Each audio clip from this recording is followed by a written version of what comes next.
So I seen this quote that said, sometimes the path you thought was yours is just a stepping stone to something greater. The real challenge isn't in the detour, but in finding the courage to redefine your dreams. Bro, I know how you're feeling, bro. You dedicated 4 years, 5 years, 6, 7 years to a particular sport, or more than one.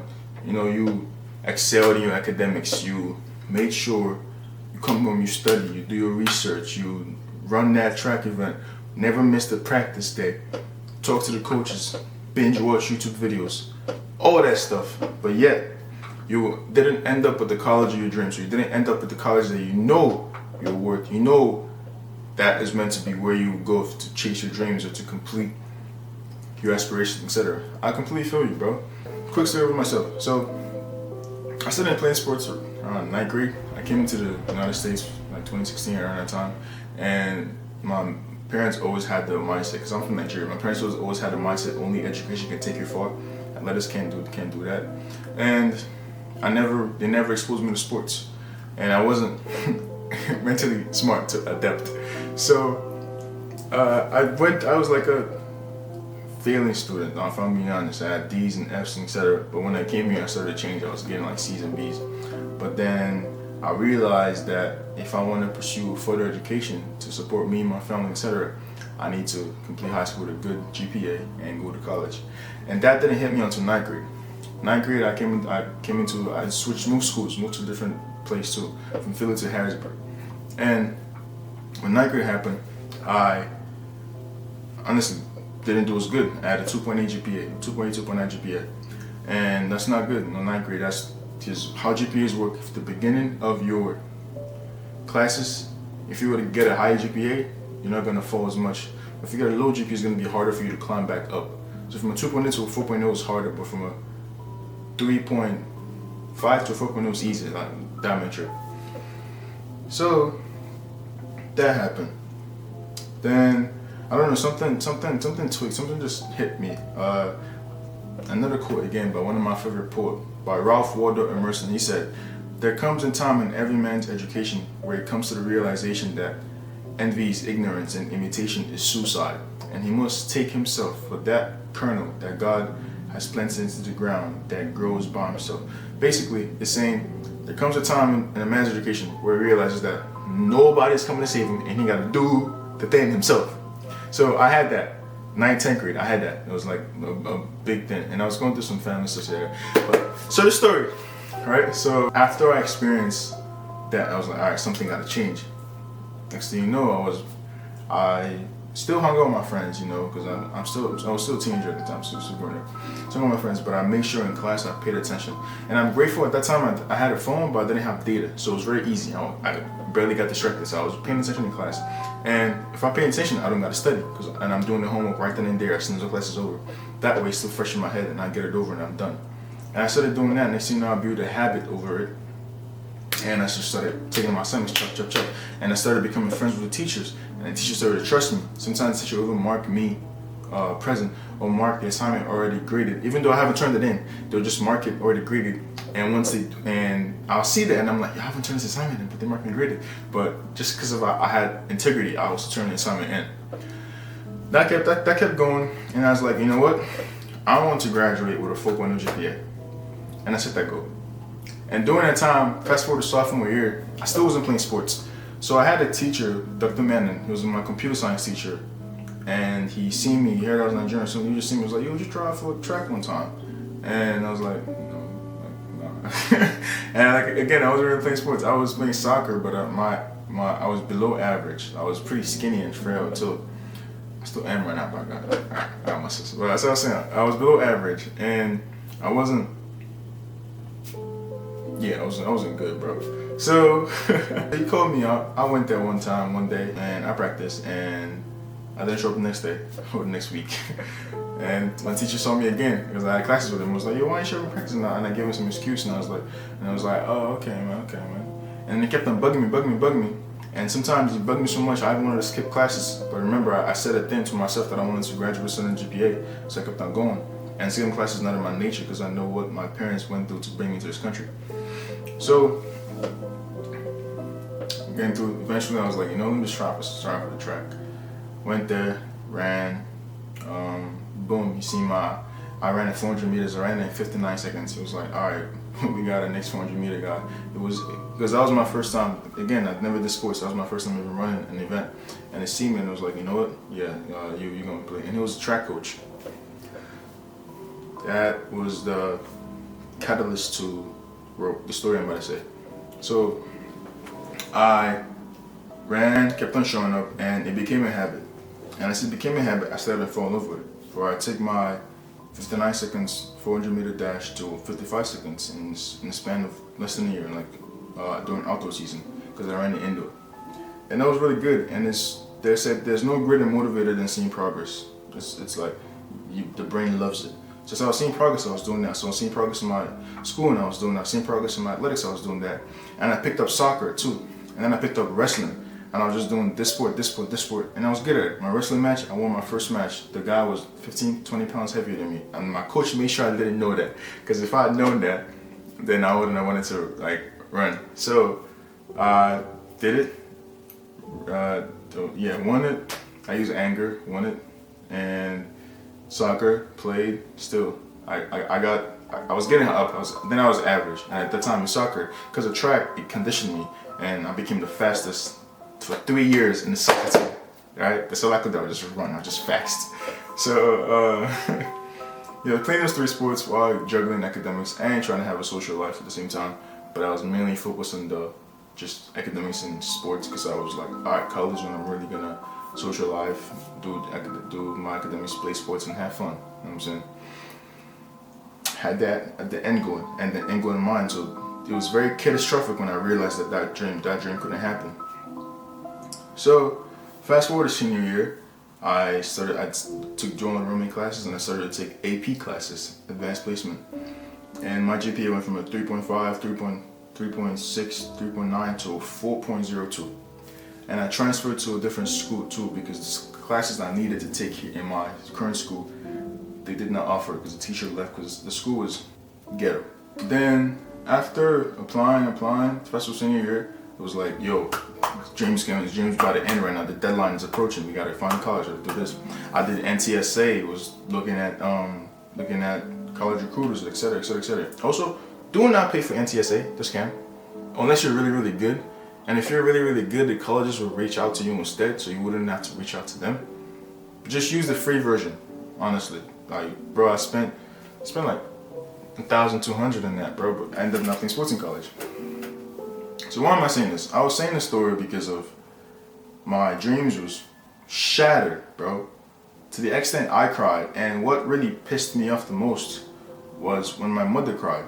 Because we finally found a school-ish. It was a Christian school. It was all the way in Erie, PA. So it was about 5 hours from Ross State. I had to pay Uber. We didn't have a car at the time. And we paid Uber like $500. And the tuition was about 50 grand. They offered me 30 grand scholarships. And we went there to see if we could get more scholarship. And again, I wasn't a citizen. They labeled me as an international student, which is also why colleges wouldn't reach out to me and weren't able to have me in the school, because it basically is more of a liability, because they could find another person that's like me, or maybe slightly below me, or maybe better than me, and they'd be like, I'll just go with him. If you get what I'm saying. And information is power. I liked the information at the time. So we went there, sat in the school, spoke to them, couldn't work, and it was devastated. Very, very, very devastated. Came back home, mom was crying. I remember the words. She was like, "I'm so sorry. I'm not able to help you fulfill your dreams," something like that. And I got really mad. I got really sad inside. And I dedicated 4 years of my life to this particular craft of academics and athletics, and it just came shattering. It really broke me. So I know how you feel. And I was pissed off so much, I made a dent in the wall. Like I punched through the wall. And I had to cover it. So, yeah, bro, very devastating. But the good news is, I tried again for another college, another one that was in close proximity to me, and I eventually got in. And I'm grateful to God for that. For maybe that college was for me. But in hindsight, I really do miss complaining about how hard practice were. I miss complaining about how easy it is, or thinking about how easy it is. I miss complaining about the cold. I was a fiend. I used to run in snow, hail, all that. I miss competing with my friends and saying, nah, I'm faster than you, I'm better than you, all that stuff, like friendly competition. I miss laughing with the coaches. I miss seeing pretty girls, you know what I'm saying? Like, I'm so a god. And yeah, I was like, L, bro.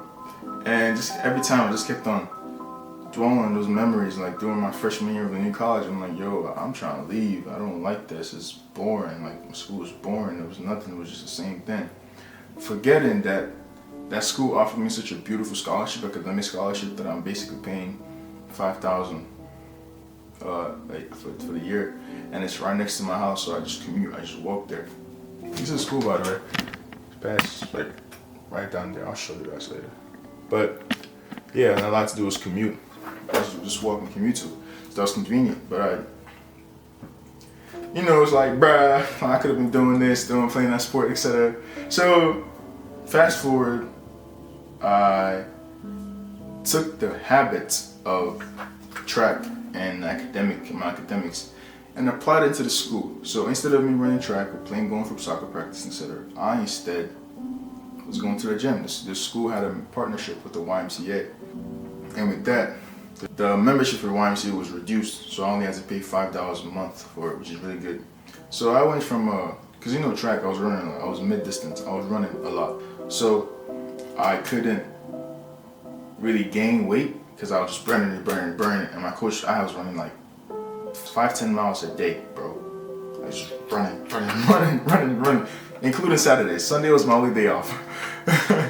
So yeah, I was very lean and skinny, but instead I was like, all right, you know what, I'm just gonna bulk. I'm just gonna eat and try to bulk. Bulking is hard. I'm still trying to bulk. I keep carrying it through. I'm just gonna eat, lift, do sports, and etc.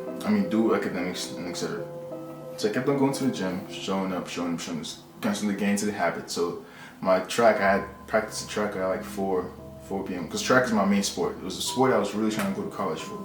4 p.m. So after classes, I'll go at like 5 p.m. to the gym in college. Come back home, chill, finish some homeworks, and repeat it. And the main purpose of this video is that I came to the realization that playing the college sport was not for me. And why I'm saying that is because that was just my stepping stone to something greater. Because the path I thought was mine was instead a stepping stone to something greater. And the real challenge wasn't the new school, wasn't the detour, but in finding the courage for me to redefine my dreams. And I thought my dream was running in the Olympics or playing under 20 soccer, under 21 soccer, and etc. But coming here made me redefine that. So I applied those habits of still eating healthy, still doing my assignments on time, still paying attention in class, of course, still having social skills and talking and going to the gym and etc. I applied that and it became fruitful. And why I'm saying college sport is not for you is because you gotta see in the long run. Maybe God is redirecting you into something different. Like at the end of the day, I still followed the thing of being in computer science. I wanted to be mechanical engineering, but the school didn't offer that. But they offered computer science, and I ended up pursuing that because that is the future of the world. And I honestly do not regret the decision. And I'm very grateful for God that I was able to find this school. That being said, it just wasn't for you, bro. Like, I know I even tried applying to a different school multiple times. I got in, but again, for money. Again, I was labeled as an international student because I was a citizen, so I had to pay 2 times what other people were paying for. And I'm like, I don't got money. Another thing that made me realize this world is basically runs on money, bro. It's a capitalist country, and it's very sad. So I just stick to the school. Like, basically, if you find a school, stick to it, and those same habits you had from sports, apply it into just you yourself. Because think about it. Now, I'm running 2 miles every day. I'm lifting, right? Going to school, working on 3 other businesses, content, photography, and I cut hair. And I still having a social life, right? And I'm doing this as a college student, not playing any sports. And I'm able to time manage now by myself. Now imagine you went to college and playing sports, had this and everything, you would barely really have time for you. If you think about it, you're gonna have, especially if you're doing computer science or mechanical engineering or biology or any nursing, you're gonna have school, you're gonna have the sports you're doing, maybe a little bit social life, but you barely really have any other time for something different. And when you do graduate, now you gotta relearn what I already learned. I learned that 4 years before you, while you learned it now 4 years after me. Because we went to school at the same time, but you were playing in college and I was not. You get what I'm saying? So now I can already stand by myself and time manage myself, and I already still have the habits that I built up, that you did too in high school, but now you don't have a schedule. Well, I've created my own schedule. You get what I'm saying? You. Hope it inspires you, and I hope I really shared something that I really wanted to get off my chest, because I know how it feels, man. I really do. I'm a junior now. I'm about to graduate, so I'm just gonna finish the school, and I thank God every day for it. All right, bro.